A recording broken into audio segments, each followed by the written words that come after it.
Hello everyone. Everyone is listening to stories on September Reads channel. Please subscribe to the channel to help the channel grow. Thank you. The Adventures of Tom Sawyer. Chapter 9. At 9:30 that night, Tom and Sid were sent to bed, as usual. They said their prayers, and Sid was soon asleep. Tom lay awake and waited, in restless impatience. When it seemed to him that it must be nearly daylight, he heard the clock strike 10. This was despair. He would have tossed and fidgeted, as his nerves demanded, but he was afraid he might wake Sid. So he lay still, and stared up into the dark. Everything was dismally still. By and by, out of the stillness, little, scarcely perceptible noises began to emphasize themselves. The ticking of the clock began to bring itself into notice. Old beams began to crack mysteriously. The stairs creaked faintly. Evidently spirits were abroad. A measured, muffled snore issued from Aunt Polly's chamber. And now the tiresome chirping of a cricket that no human ingenuity could locate began. Next the ghastly ticking of a death watch in the wall at the bed's head made Tom shudder. It meant that somebody's days were numbered. Then the howl of a far-off dog rose on the night air, and was answered by a fainter howl from a remoter distance. Tom was in an agony. At last he was satisfied that time had ceased and eternity begun. He began to doze, in spite of himself. The clock chimed 11, but he did not hear it. And then there came, mingling with his half-formed dreams, a most melancholy caterwauling. The raising of a neighboring window disturbed him. A cry of, "Scat! You devil!" and the crash of an empty bottle against the back of his aunt's woodshed brought him wide awake. And a single minute later he was dressed and out of the window and creeping along the roof of the L, on all fours. He meowed with caution once or twice, as he went, then jumped to the roof of the woodshed and thence to the ground. Huckleberry Finn was there, with his dead cat. The boys moved off and disappeared in the gloom. At the end of half an hour they were wading through the tall grass of the graveyard. It was a graveyard of the old-fashioned western kind. It was on a hill, about 1.5 miles from the village. It had a crazy board fence around it, which leaned inward in places, and outward the rest of the time, but stood upright nowhere. Grass and weeds grew rank over the whole cemetery. All the old graves were sunken in. There was not a tombstone on the place. Round-topped, worm-eaten boards staggered over the graves, leaning for support and finding none. Sacred to the memory of so-and-so had been painted on them once, but it could no longer have been read on the most of them, now, even if there had been light. A faint wind moaned through the trees, and Tom feared it might be the spirits of the dead, complaining at being disturbed. The boys talked little, and only under their breath, for the time and the place and the pervading solemnity and silence oppressed their spirits.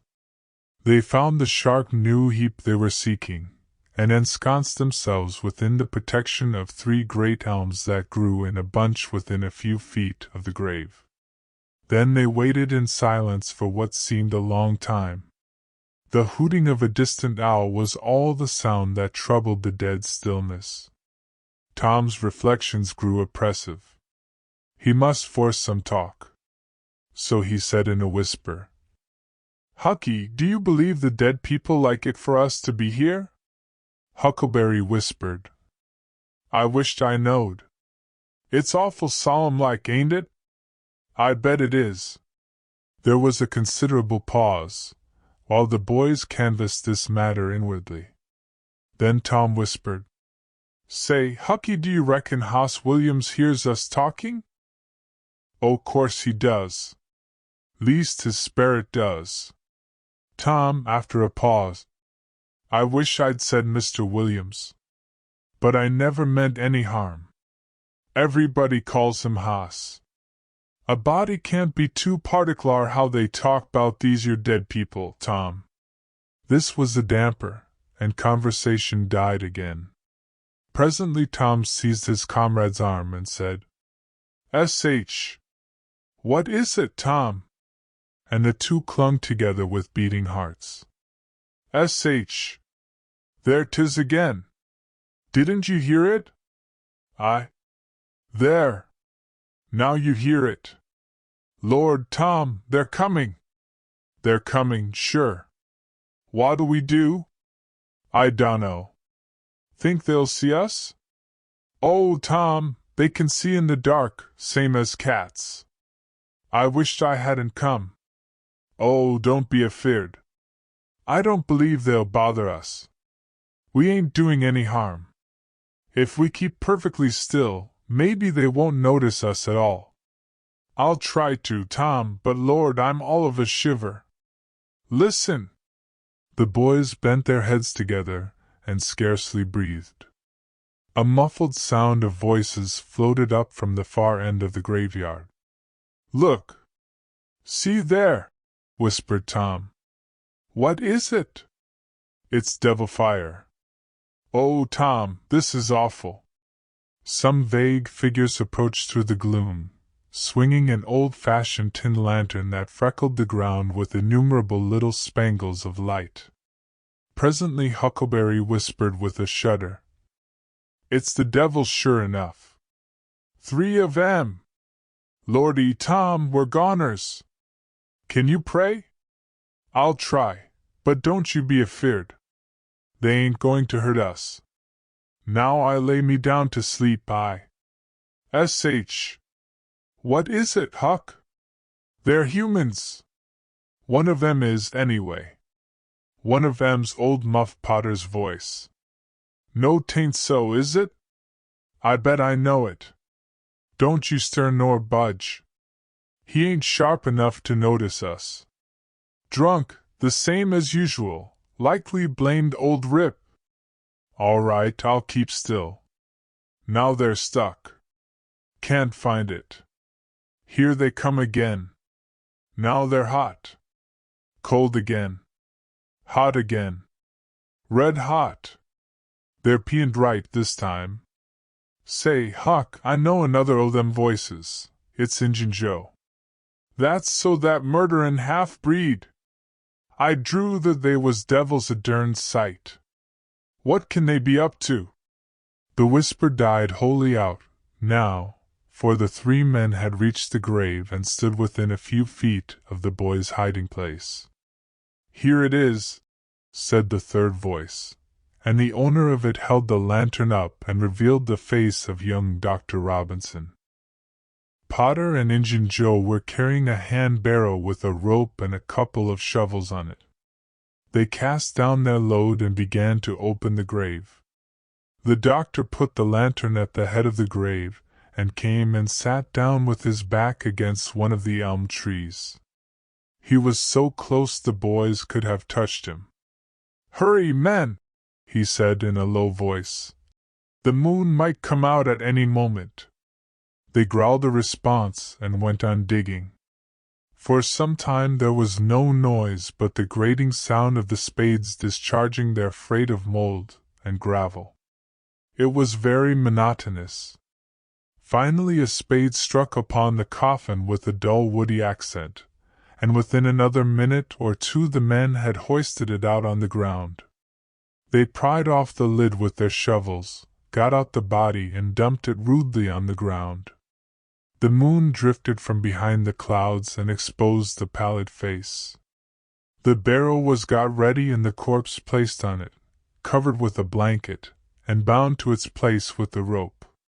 Potter took out a large spring knife and cut off the dangling end of the rope and then said, "Now the cussed thing's ready, Sawbones, and you'll just out with another 5, or here she stays." "That's the talk," said Injun Joe. "Look here, what does this mean?" said the doctor. You required your pay in advance, and I've paid you. Yes, and you done more than that, said Injun Joe, approaching the doctor, who was now standing. 5 years ago you drove me away from your father's kitchen one night, when I come to ask for something to eat, and you said I warn't there for any good, and when I swore I'd get even with you if it took 100 years, your father had me jailed for a vagrant. Did you think I'd forget?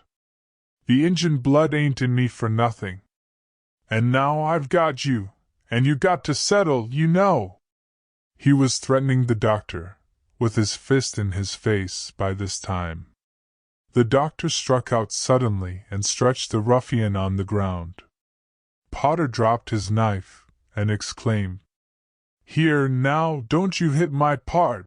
And the next moment he had grappled with the doctor, and the two were struggling with might and main, trampling the grass and tearing the ground with their heels.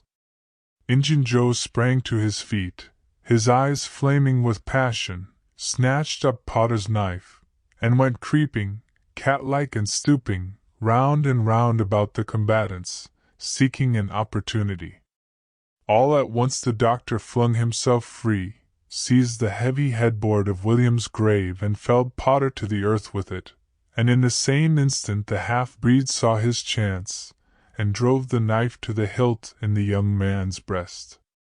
He reeled and fell partly upon Potter, flooding him with his blood, and in the same moment the clouds blotted out the dreadful spectacle and the two frightened boys went speeding away in the dark. Presently, when the moon emerged again, Injun Joe was standing over the two forms, contemplating them. The doctor murmured inarticulately, gave a long gasp or two and was still. The half-breed muttered, "That score is settled, damn you!" Then he robbed the body. After which he put the fatal knife in Potter's open right hand, and sat down on the dismantled coffin. 3, 4, 5 minutes passed, and then Potter began to stir and moan. His hand closed upon the knife. He raised it, glanced at it, and let it fall, with a shudder. Then he sat up, pushing the body from him, and gazed at it, and then around him, confusedly. His eyes met Joe's. "Lord, how is this, Joe?" he said.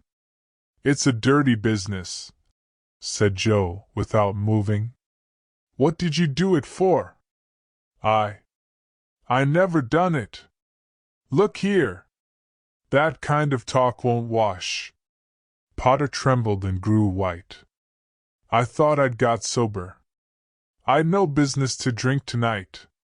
But it's in my head yet worse'n when we started here. I'm all in a muddle, can't recollect anything of it, hardly. Tell me, Joe, honest now, old feller, did I do it?" "Joe, I never meant to, 'pon my soul and honor, I never meant to, Joe." "Tell me how it was, Joe." "Oh, it's awful, and him so young and promising. Why, you two was scuffling, and he fetched you one with the headboard and you fell flat, and then up you come, all reeling and staggering like, and snatched the knife and jammed it into him, just as he fetched you another awful clip, and here you've laid, as dead as a wedge till now. Oh, I didn't know what I was doing. I wish I may die this minute if I did. It was all on account of the whiskey and the excitement, I reckon. I never used a weapon in my life before, Joe. I've fought, but never with weapons. They'll all say that. Joe, don't tell. Say you won't tell, Joe, that's a good feller. I always liked you, Joe, and stood up for you, too. Don't you remember? You won't tell, will you, Joe?" And the poor creature dropped on his knees before the stolid murderer, and clasped his appealing hands. "No, you've always been fair and square with me, Muff Potter, and I won't go back on you. There now, that's as fair as a man can say. Oh, Joe, you're an angel. I'll bless you for this the longest day I live." And Potter began to cry. "Come now, that's enough of that. This ain't any time for blubbering. You be off yonder way and I'll go this. Move, now, and don't leave any tracks behind you. Potter started on a trot that quickly increased to a run. The half-breed stood looking after him. He muttered, "If he's as much stunned with the lick and fuddled with the rum as he had the look of being, he won't think of the knife till he's gone so far he'll be afraid to come back after it to such a place by himself, chicken heart." 2 or 3 minutes later the murdered man, the blanketed corpse, the lidless coffin, and the open grave were under no inspection but the moon's. The stillness was complete again, too,